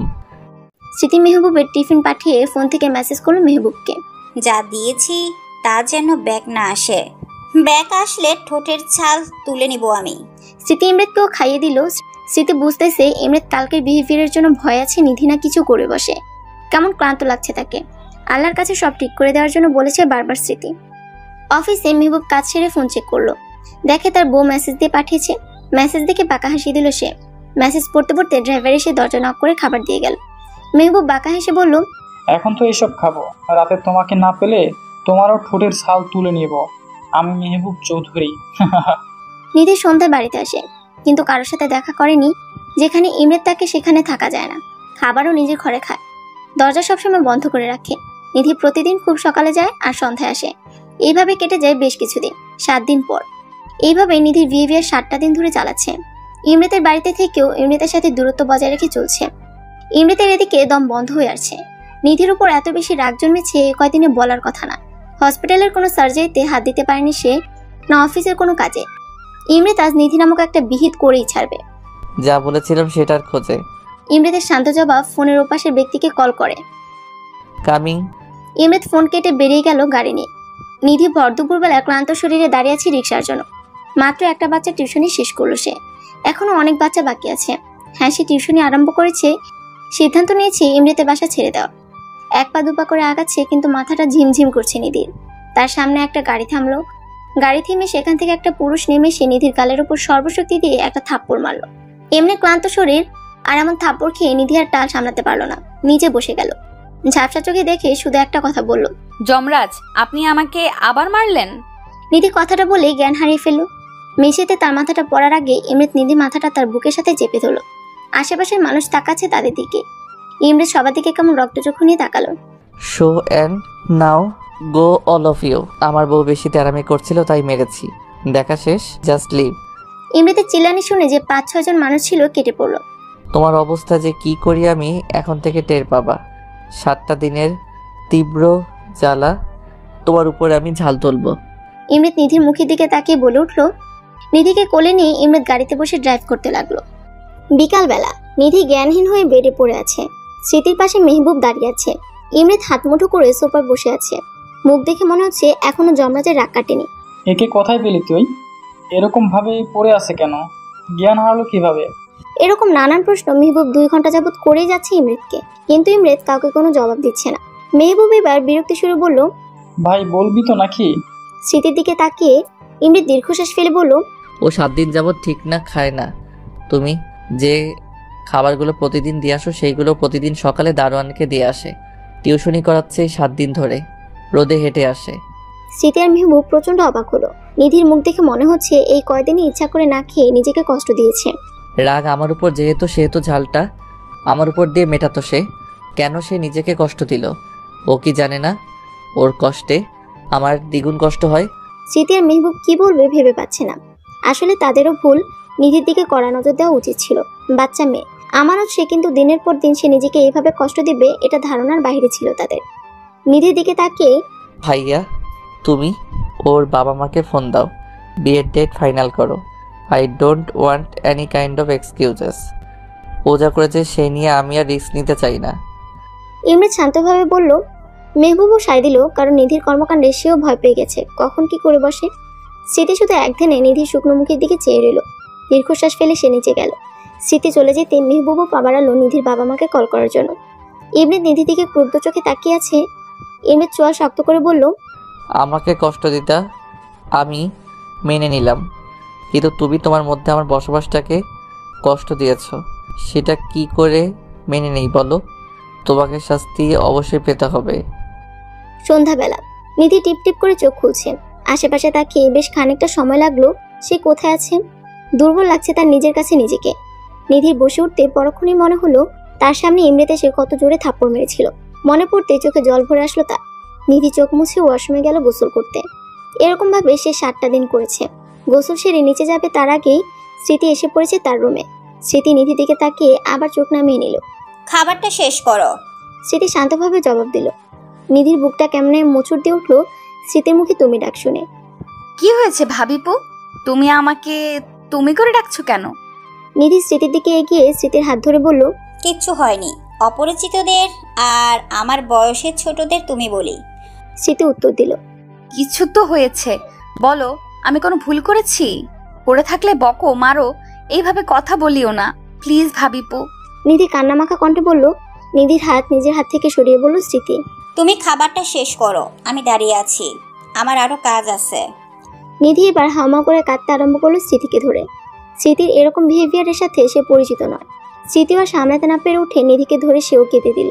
স্মৃতি নিধির মাথায় হাত বুলিয়ে দিয়ে বলল, একবার বলতে পারতি রাগ কার উপর করেছিস, ঝড় নিজের উপর দিয়ে তুললি। একবার জানাতে পারতি আর না খেয়ে তোর শরীর কত দুর্বল করেছিস, বুঝতে পারছিস? স্মৃতি কিছুক্ষণ থেমে বলল, ইমরেতের উপর রাগ করেছিস। ইমরেত তোর জন্য পাগল হয়ে তোকে হন্যে হয়ে আজ খুঁজেছে, রাগে বকেছে সেটা বুঝেছিস, কিন্তু তুই বুঝলি না তার রাগের চেয়েও গভীরতা বেশি তোর উপর ভালোবাসা তার। ইমরেত তোকে কতটা পাগলের মতো ভালোবাসে, তিলে তিলে কতটা না পাওয়া যন্ত্রণা ভুগে আসছে 4টা বছর ধরে, আমি দেখে আসছি। নিধি নাক টেনে জবাব দিল, আমি যে তাকে খুব ভালোবাসি ভাবিপু। স্মৃতি অবাক হয়ে প্রশ্ন করলো, মানে কবে থেকে? আর ভালোবাসলে এরকম করলি কেন? তারপর নিধি বলতে শুরু করলো সেদিন রাতে স্মৃতি আর ইমরেতের কথা শুনেছে। ইমরেতকে নিয়ে তার আংশিক ফিল নিয়ে বলা। সব শুনে স্মৃতি তো হতভম্ব। এরা দুজনেই এমন আজাইরা কাজ করবে, মাথা খারাপ হবে তার। নিধি নাক টেনে বলল, আমি শুধু ওনাকে বোঝাতে চেয়েছি আমাকে কষ্ট দিলে উনিও আঘাত পান। ভালোবাসাটা আমার কতটুকু তার প্রতি সেইটুকু শুধু বোঝাতে চেয়েছি এই কয়দিনে। আমি তার সামনে যাইনি ঠিকই, কিন্তু তাকে এই কয়দিনে চোখের আড়াল হলে আমার জন্য তার ছটফটানি দেখেছি। আর আমি সাকসেস হয়েছি, কিন্তু বেয়াদবটা আজ আমাকে আবার মেরেছে। স্মৃতি হেসে বলল, তো কি করবে? তুই এত পাজি, এমন কাজ করে কেউ? নাক ফুলিয়ে বলল নিধি। তো উনি আমার রুমে সিসিটিভি রাখবে কেন? আমি তো দেখতে পেয়েছি যেখানে উনি ক্যামেরা রেখেছিল সেইখানে আমার ফার্স্ট এড বক্স ছিল। আমার আঙুল কেটে যাওয়াতে ওইখান থেকে ওয়ান টাইম ব্যান্ড আনতে যেয়ে দেখি ওখানে সিসিটিভি ক্যামেরা। আমি দেখে ভেঙে ফেলেছি তখন। স্মৃতি কি বলবে এদের কাহিনী দেখে বুঝে উঠতে না পেরে নিধিকে খাইয়ে দিয়ে নিচে চলে গেল, আর তাকে বলে গেল এমন উদ্ভট কাজ আর না করতে। রাতের বেলা 1টা বাজছে, নিধির ঘুমায় না। ইমরেত একবারের জন্য তার ঘরে আসেনি। মেজাজটাই নিধির খারাপ হয়ে যাচ্ছে। সেধে আসলে কি হয় বাপু? নিধি আর থাকতে না পেরে ইমরেতের ঘরে গেল, দেখে ইমরেত নাই। তখন সে নিচে গেল ফ্রিজ থেকে আইসক্রিম খেতে। আইসক্রিম খেয়ে মাথা ঠান্ডা করবে সে। নিধি নিচে যেয়ে কিচেনে দেখতে পেল ইমরেত খালিকে ফ্রিজ খুলে ফ্রিজ থেকে পানির বোতল বের করে খাচ্ছে। ফকফকা বডি দেখে নিধির চোখ কপালে। এত সুন্দর ফিগার কোনো ছেলের হয়? একটু কম সুন্দর হলেও পারতো। আরও মেজাজ খারাপ হয়ে গেল যে উদাম শরীর নিয়ে নিচে আসে এই জন্য। এই মুহূর্তে কে যদি তার খালি গায়ে দেখে, তার সুন্দর জমরাত জামাইকে দেখে ফেলে, তাহলে নজর দিয়ে দিবে। নিধি যেই ইমৃতের মুখ থেকে বোতল নিয়ে নিল। ইমৃত কিছু বলল না। ইমৃতের সামনে ঢকঢক করে পানি খেয়ে ফেলল নিধি। নিধির করা প্রশ্ন, আপনি যে রূপবান তা দেখানো লাগবে সবাইকে? নিধির এমন প্রশ্নে ইমৃত ভরকে যেয়ে হাসি পেলেও নিজেকে কন্ট্রোল করে নিধিকে অ্যাভয়েড করে উপরে যাচ্ছিল। ইমৃতের অ্যাভয়েডনেস দেখে নিধির মাথা খারাপ হয়ে গেল। ইমৃত যাওয়ার জন্য পা বাড়ালে নিধির ইমৃতের হাত টেনে ধরে সামনে আনলো। ইমৃত নিজে নিজে বলল, এত শক্তি কই পাইলো এই মেয়ে? এত দুর্বল দেখলাম তাও। নিধি রেগে বলল, উত্তর না দিয়ে কই যান? I am not interested. নিধির কর্মকাণ্ড দেখে ইমৃতের হাসি পাচ্ছে, কিন্তু সে দেখতে চায় নিধি কি করে। নিধি রেগে বলল, কি বললি? নিধির মুখে তুই ডাক শুনে ইমৃতের চোখ কপালে। সে অন্তত এটা আশা করেনি। নিধি রেগে ইমৃতকে কাছে টেনে ইমৃতের চুল মুঠো করে মুখের কাছে যেয়ে তার ঠোঁটে ঠোঁট ডুবিয়ে দিল। আকস্মিকভাবে ইমৃতের চোখ আলোর মতন হয়ে গেছে। সে ভাবতে পারে নাই নিধি এমন কিছু করবে। এদিকে নিধি তার চুল টেনে ঘাড়টাকে টেনে ধরে চুমু খেয়ে যাচ্ছে। বেশ কিছুক্ষণ নিধি চুমু খাচ্ছে, তার ঠোঁটে কামড়ও দিয়েছে। ইমৃতেরও আর কন্ট্রোল করা পসিবল হচ্ছে না। নিধি সরতে যাবে, তার আগে ইমৃত তাকে দেয়ালে চেপে ধরে কেমন তৃষ্ণাতুর হয়ে চুমু খেতে আরম্ভ করলো। উদাম বুকে নিধির নখের দাগও বসলো কয়েকটা। নিধির কোমর জুড়ে ইমৃতের হাত খেলা করছে। নিধি শ্বাস নিতে পারছে না, কিন্তু ইমৃত ছাড়ছেও না। এদিকে একে অপরের বুকের সাথে লেগে আছে তারা। ভালোবাসি আপনাকে খুব, কখনো ছেড়ে যাবেন না প্লিজ। এই বলে নিধি ইমৃতকে জড়িয়ে ধরে কান্না করে দিল। ইমৃতের বুকে নিধি হেলান দিয়ে আছে। দুজন এখনো কিচেনে। নিধি ছাড়ছে না আজ ইমৃতকে। ইমৃত ওঠার নাম নিলেই নিধি ভ্যাবে করে উঠছে একটু পর। কোন পিচ্চিমের পাল্লায় পড়ল সে। কিন্তু নিধির এরকম বাচ্চাপনা দেখে ইমৃত ফিদা হয়েছিল। বেশ কিছুক্ষণ পর দেখলো নিধির সারা শব্দ নেই। তাকিয়ে দেখলো, সে দেখে নিধি ঘুমিয়ে পড়েছে হেলান দিয়ে। ইমৃত মুচকি হেসে কোলে করে নিধির রুমে এগোলো। নিধির রুমে নিধিকে শুয়ে দিয়ে নিধির কপালে চুমু এঁকে দিয়ে বলল, ভালোবাসি। নিধির গায়ে কম্বল দিয়ে ইমৃত নিজের রুমে গেল। আজ তার অনেক শান্তি লাগছে। তার নিধিমণি তাকে ভালোবেসে ফেলেছে। কতটা দিন অপেক্ষায় ছিল এই দিনের।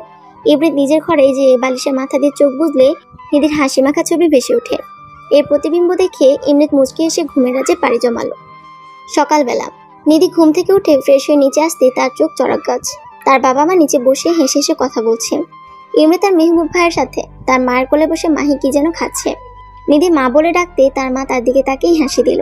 নিধির মা এসে বলল, আমার মা কত বড় হয়ে গেছে যে এখন বিয়ে দিতে হবে। বিয়ের কথা শুনে সে অবাক।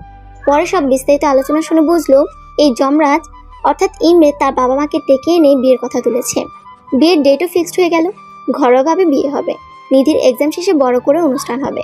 ঘরোয়াভাবে বিয়ে হলেও কিছু টুকিটাকি কেনাকাটা তো করাই লাগবে। স্মৃতির মন্তব্য।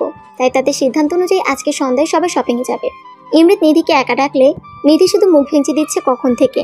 ইমৃত এবার রেগে সবার মনোযোগ ভাগ হইলে নিধির হাত ধরে পাশের রুমে ঢুকে দেয়ালে চেপে ধরে ঠোঁট কামড় দেয়। নিধি বলল, আউচ, আস্তে দানব। ইমৃতের বাঁকা জবাব, হ্যাঁ তোমারই তো। কোনো সমস্যা? নিধি আবার বেঞ্চি দিল। ইমৃত এবার নিধির ঠোঁট আঁকড়ে ধরে চুমু খেতে শুরু করলো। নিধিও কম যায় কিসে, নখ দিয়ে দেবে দিচ্ছে ঘাটতার। সন্ধ্যাবেলা সবাই খুব শপিং করছে। মেহবুবার ইমৃতের কাজ পড়ায় সাথে আসতে পারেনি তারা। নিধির জন্য লাল বেনারসি আর ইমৃতের জন্য সাদা ধবধবে পাঞ্জাবি। স্মৃতি গয়নাও কিনলো নিধির জন্য। শপিং শেষে রাত 10টার দিকে তারা মল থেকে বের হয়ে গাড়ির কাছে আসে। ড্রাইভার ব্যাগগুলো গাড়িতে তুলে সবাই দাঁড়িয়ে আছে। মাহি হুট করে বলল, মা, পুপি কই? এই তো। স্মৃতি বলে দেখতে যেয়ে দেখে নিধি নাই। নিচে নিধির ব্যান্ড পড়েছে চুলে।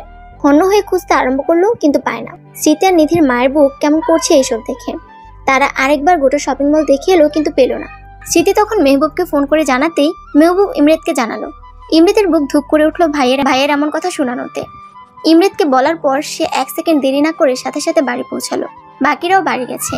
নিধির মা বারবার অজ্ঞান হচ্ছে। নিধির বাবা কেমন জড়সড় হয়ে বসে আছে। ইমৃতের চোখ এত বেশি লাল যে মনে হচ্ছে রক্ত বের হবে। শপিং মলের আর রাস্তার সিসিটিভি ফুটেজ আনলো। ল্যাপটপে বসে দেখছে সে। দেখতে পেল নিধিকে একদল ছেলে পিছন থেকে অনেকক্ষণ ধরে ফলো করছে। তারা যখন শপিং শেষে নিচে নামলো, সবাই সামনে নিধি পিছনে দাঁড়িয়ে চুল খোপা করে ব্যান্ড দিতে যাবে। অমনিতে একটা গাড়ি এসে একটা লোক নেমে নিধির মুখ চেপে গাড়িতে নিয়ে চলে গেল। ব্যান্ড ওখানেই পড়ে রইল। নিধির বাবা বলল, আরে এটা রকি না, জমিদারের ছেলে? নিধির বাবার এমন আর্তনাদে ইমৃতের কাছে সব ঘটনা পানির মতো স্বচ্ছ। সব পুলিশ গোয়েন্দাকে জানানো হলো 1 ঘন্টার মধ্যে তার বউয়ের নিউজ চায়। নিধির মুখে হালকা পানি ছিটা পড়াতে আধো আধো চোখ খুললে দেখলো চারপাশে বিভিন্ন বস্তা তাকে চেয়ারে দড়ি দিয়ে বেঁধে রাখা হয়েছে। সামনে তাকালে বসে থাকা মানুষটিকে দেখে নিধির আত্মা শুকিয়ে গেছে। রকি বসে আছে সামনে। রকি বিশ্রীভাবে নিধির দিকে তাকিয়ে বলল, তুই কি ভেবেছিস আমারে বিয়া না কইরা ওই বড়লোক ডাক্তারকে বিয়ে করবি আর আমি বসে বসে আঙ্গুল চুষবো? তুই শুধু আমার। নিধি ভয়ে কুকড়ে গেছে, চোখ দিয়ে পানি ঝরছে। ভাগ্যিস তোর মায়ে আজকে বাসে ওঠার সময় রহিমার মাকে বলল তোর বিয়ের কথা। আমার চেলাপেলা ওখান দিয়ে না গেলে ধরতেই পারতাম না তোরে। বলে রকি এগিয়ে এসে নিধির গা থেকে কেমন বিশ্রীভাবে স্মেল নিচ্ছে। দরজাতে টোকা পড়ছে। রকি বিরক্তিকর হয়ে বলল, কে রে? বস, পুলি আইছে খাবার নিয়ে, তোরা ব, আমি আইতাছি। বলে রকি বেরিয়ে গেল। নিধির মুখে ক্লোরফর্ম মেরে নিধি বেহুশ হয়ে পড়ল। 2 ঘন্টা পর নিধির আবার জ্ঞান ফিরল, কিন্তু বাধা অবস্থায়। রকি দেখি আবার আসছে, কিন্তু চাহনি তার বিশ্রী। রকি বলল, জায়গা পড়ছস, আই বাসরটা সাইরানি। না প্লিজ, পায়ে পড়ে, তোমার ক্ষতি করবে না। নিধির শরীরে কুলো না, তারপর আকুতি মিনতি করছে। রকি সেই তোয়াক্কা না করে নিধির গা থেকে ওনাটা টানতে যাবে, অমনি রকির মুখে লাথি পড়াতে মুখ থুবড়ে দূরে পড়লো। নিধি চোখ তুলে তাকালে হাসি রেখা ফুটলো মুখে, চোখ দিয়ে বৃষ্টি পড়ছে তার। অস্ফুট স্বরে বলল, নিধি। ইমরেত। ইমরেত তাড়াহুড়ো করে এসে নিধিকে বুকে ধরলো। নিধির ফোনের লোকেশন ট্র্যাক করে জানতে পেরেছে সে নিধির ব্যাগ দেখে দূরে পড়েছে। রকি এগিয়ে আসলে ইমরেত আবারও এক লাথি দিল। রকি নিচে পড়লে বুকে অনেকগুলো লাথি পড়ছে তার। ইমরেতের হাতে থাপ্পড়। রকির চেলাপেলাগুলো সবাইকে ধরে নিয়েছে পুলিশ। You want to touch my wife, you bastard. বলেই ইমরেত রকির মেইন পার্টে এক লাথি মা বলে এক চিৎকার দিল। পুলিশ এসে ইমরেতকে থামালো, নয়তো খুন হয়ে যাবে। ইমরেত নিজেকে শান্ত করে জ্ঞানহীন নিধিকে নিয়ে বাড়ির দিকে রওনা দিল সে। তার জানটা এখন ধকধক করছে। নিধিকে পেয়ে সবাই মনে হচ্ছে জান ফিরে পেল। নিধিকে বেডে শুয়ে ইমরেত নিধির গায়ে ইঞ্জেকশন পুশ করলো। বেশ কিছুক্ষণ পর নিধি জ্ঞান ফিরল। সামনে থেকে ইমরেতের দিকে তাকিয়ে হাউমাউ করে কেঁদে দিল। Hush baby, see I am here. Imrit নিজের চোখের পানিটা আড়াল করে নিধিকে সান্ত্বনা দিল। নিধি তার মাকে ধরেও কান্না করে দিল। তখন মাহি বলে উঠল, নো কান্না, অনলি হাসি হবে। সবাই ফিক করে হেসে দিল। আজ সে অনাকাঙ্ক্ষিত দিন, নিধি আর ইমরেতের বিয়ের দিন। কিছুক্ষণ আগে বিয়ে পড়ানো হয়েছে। লাল বেনারসি তো নিধিকে ইমরেতের কাছে পুতুল বউ লাগছে, আর ইমরেত, সে তো সাদা পাঞ্জাবিতে রাজার চাইতে কম লাগছে না। আজ নিধি ঢ্যাপ ঢ্যাপ করে ইমরেতের দিকে তাকিয়ে আছে। ইশারায় অনেকবার ইমরেত বলেছে চোখ নামাতে, কিন্তু না, সে ইমরেতকে রীতিমতো গিলে খাচ্ছে। সবাই এই নিয়ে হাসাহাসিও করছে। নিধিকে ইমরেতের রুমে বসিয়ে রেখে ইমরেতকে দরজার কাছে আটকে রেখেছে স্মৃতি। তার পাওনা নাকি তাকে দিতে হবে। ইমরেত সময় ব্যয় না করে স্মৃতিকে টাকা দিয়ে দিল। স্মৃতি হেসে ফেললো যে এত ডেসপারেট বউয়ের কাছে যাওয়ার জন্য। ইমরেত ঢুকে দরজা লাগালো। এদিকে মেহবুব এসে স্মৃতিকে কোলে তুলে নিজের রুমে নিয়ে গেল। স্মৃতি বলল, আরে করছো কি? বয়স হয়েছে, বুদ্ধি নাই। মেহবুব বলল, চুপ, আমার এজ 35 মাত্র। তো তো স্মৃতি কিছু বলতে যাবে, তার আগে মেহবুব তার ঠোঁট নিয়ে বন্ধ করে ফেলেছে নিজের ঠোঁট দিয়ে। স্মৃতিকে বেডে শুয়ে দিয়ে মেহবুব বলল, আর একটা মাহি চাই, don't try to stop me. এই বলে স্মৃতিকে আদর দিতে ব্যস্ত হয়ে পড়ল। স্মৃতিও কম কিসে, সেও মেহবুবকে দিচ্ছে। ভালোবাসার চাদরে মরে গেছে তারা দুজন। ইমরেত দরজা লক করে কাছে আসতে নিধি বলে উঠল, এতক্ষণ লাগে আসতে? ইমরেত ভাবাচাকা খেয়ে গেল নিধির কথা শুনে। আমার গরম লাগে। নিধি বললে ইমরেত তাড়াহুড়ো করে ঘুমটা তুলে নিধির। চাঁদের আলোতে অপসরী লাগছে নিধিকে তার। নিধিকে ওদিকে বকবক করছে। ইমরেত হুট করে নিধি ঠোঁটে চুমু খেলো। নিধি এমন আক্রমণে লজ্জায় নেতিয়ে পড়ল। আজকে কোনো কথা হবে না, আজকে আমাদের অনুভূতির সংমিশ্রণ হবে, আজকে আমাদের নিঃশ্বাস কথা বলবে। ইমরেত কথাগুলো বললেই নিধির ঠোঁট আঁকড়ে ধরল। বাড়তে লাগলো দুজনের উত্তেজনা, মেতে থাকলো নিজেদের মাঝে, ডুব দিল তাদের অনুভূতির সংমিশ্রণে। সমাপ্ত।